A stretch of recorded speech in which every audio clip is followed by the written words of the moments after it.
Hey guys, in this episode of Hymnology, I'm here with Lauren Searles, who will be dropping 3 wisdom bombs. Lauren is a tantric love and sex coach for heart-based centered men to liberate themselves from the nice guy persona and embody their authentic masculinity so they can have soul-satisfying sex. She is also an erotic filmmaker, writer, yogini, hands-on tantric healer, kundalini activator, and revolutionary for a more whole and just world for all living beings.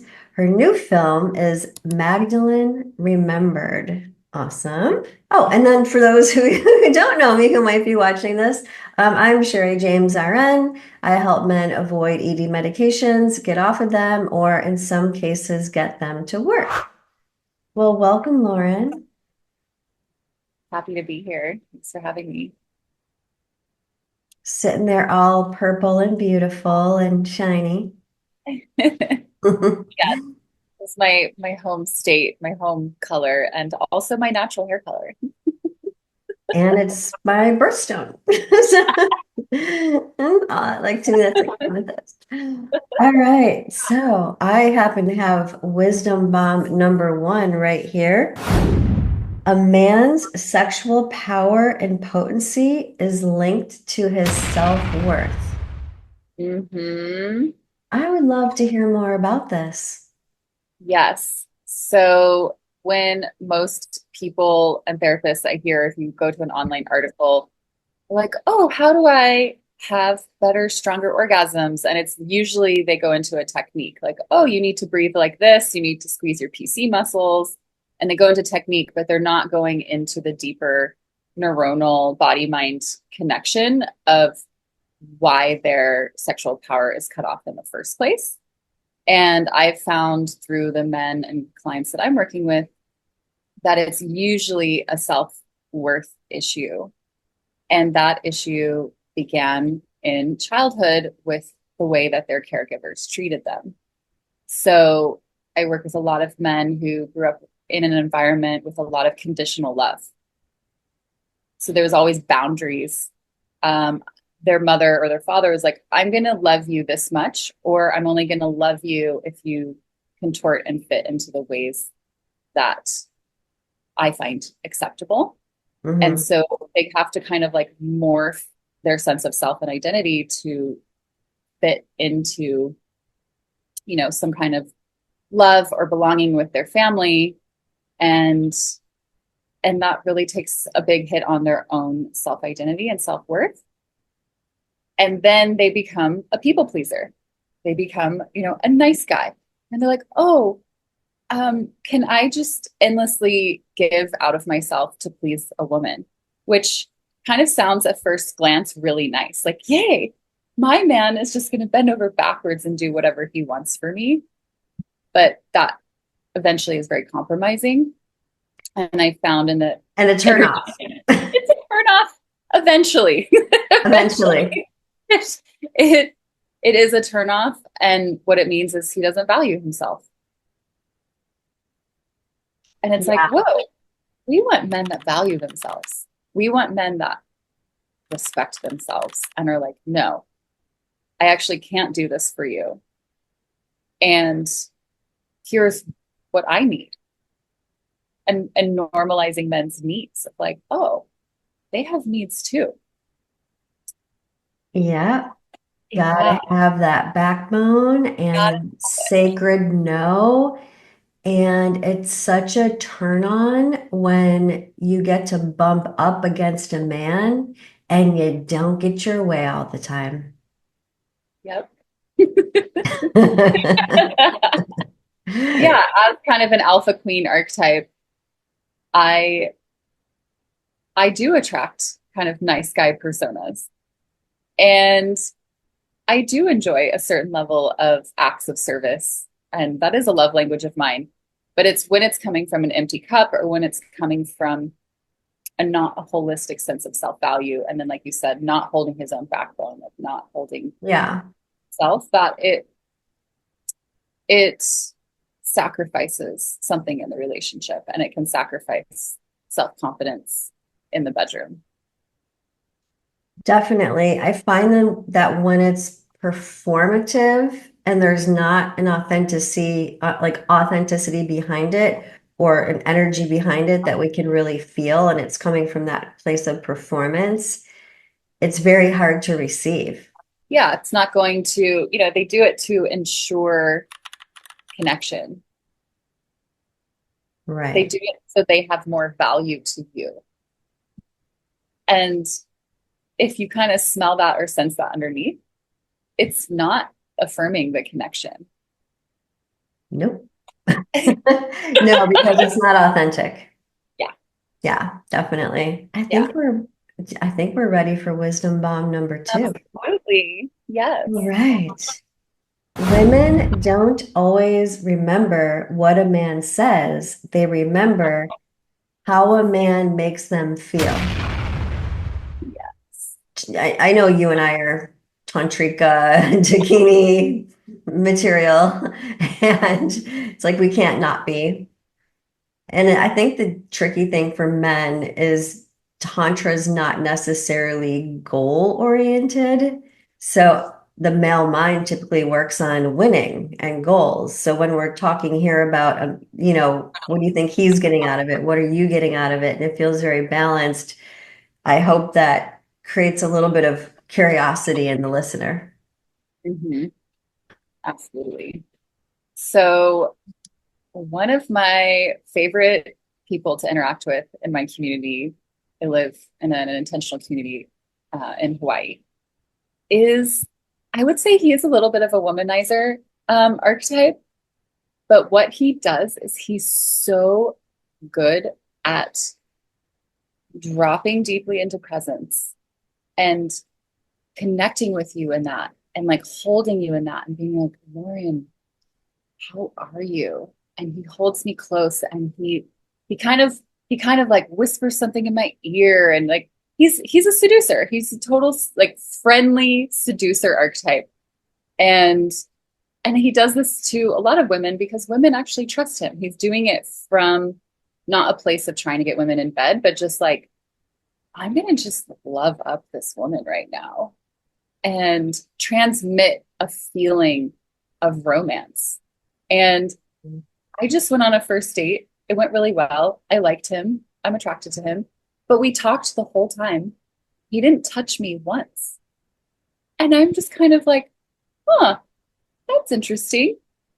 We said a lot of words, but I can't say that he transmitted a feeling. And it's like women want to feel something. We want to feel enlivened. We want to feel heat in our body. We want to feel arousal. We want to feel more alive. And if a man can learn to drop into embodied presence, like not only in himself, but just kind of going, huh, if I had a superpower and I wanted to make this woman feel a certain way, how would I do that? And get creative. And it takes a certain amount of confidence to be forward with a woman. Like, and there's a lot of not great ways of doing that. So Yeah. it takes a lot of attunement. It takes a lot of listening, but that's what is one of my friend's superpowers. It's like he can get close to so many women because he's actually attuning with them. He's actually feeling, he's actually transmitting safety. Mm. And he's not coming off as like skeezy. He's just coming off as like, I want to give you something, as opposed to I want to get something from you. And it's magical. What? Now, this is speculative. What do you think he's getting out of that? Mm. I mean, he's probably getting something. Yeah. Getting some Shakti.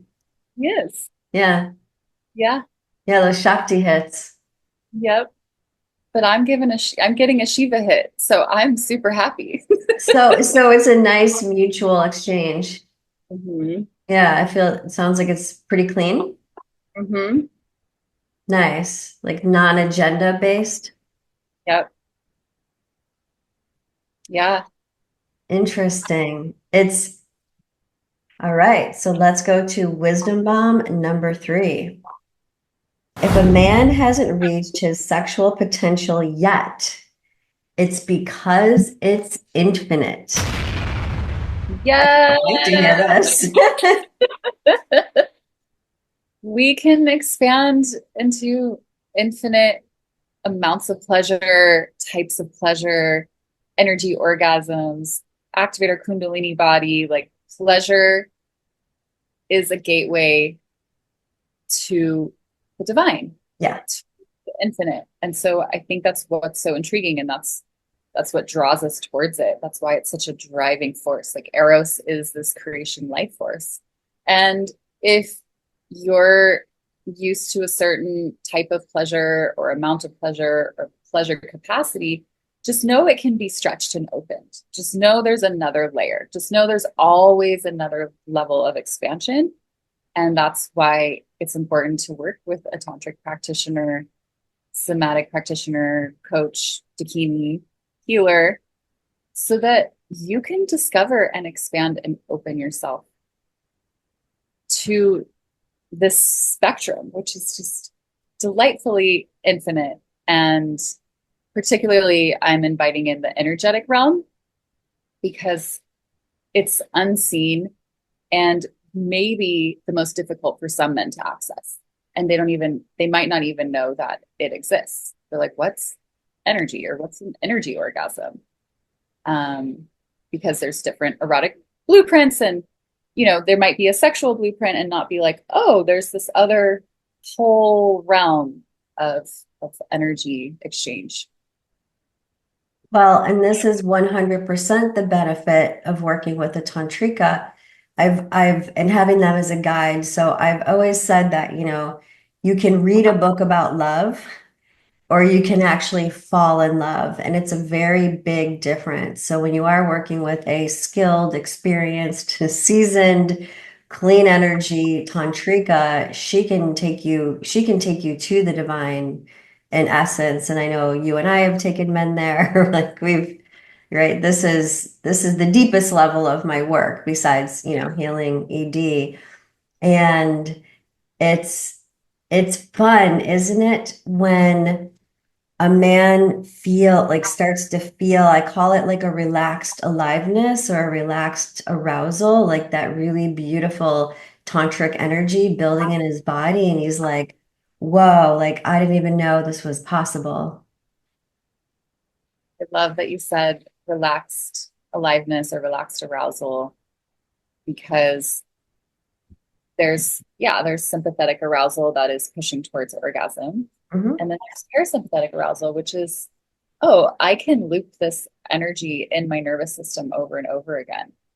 And I can feel it cycling through my body. And I'm not chasing anything and I'm allowing it to infiltrate, every cell and every neuron and every part of me is being saturated with this erotic energy. And that's what relaxed arousal. And I think it's also inviting men to receive, right?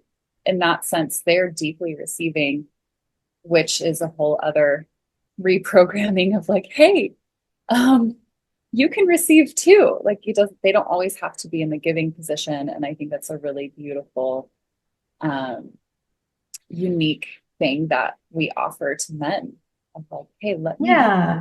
get to you.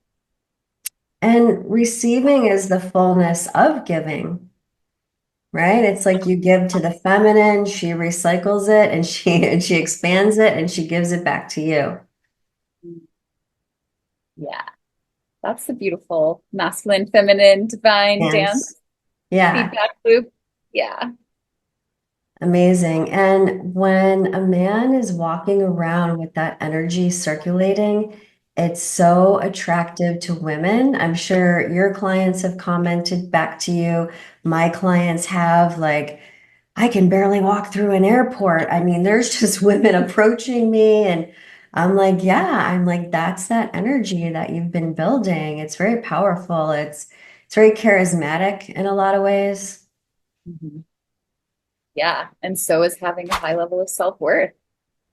Yes. It's like worthiness, and I'm recycling this tantric energy, and I love and respect myself, and I honor myself. It's like, yes, we want that. And we want that for the men in our lives. Absolutely. Yeah, we do.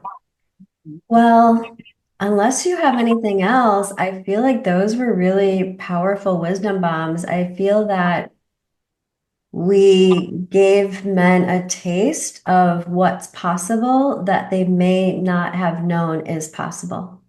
Mhm. Yes, absolutely.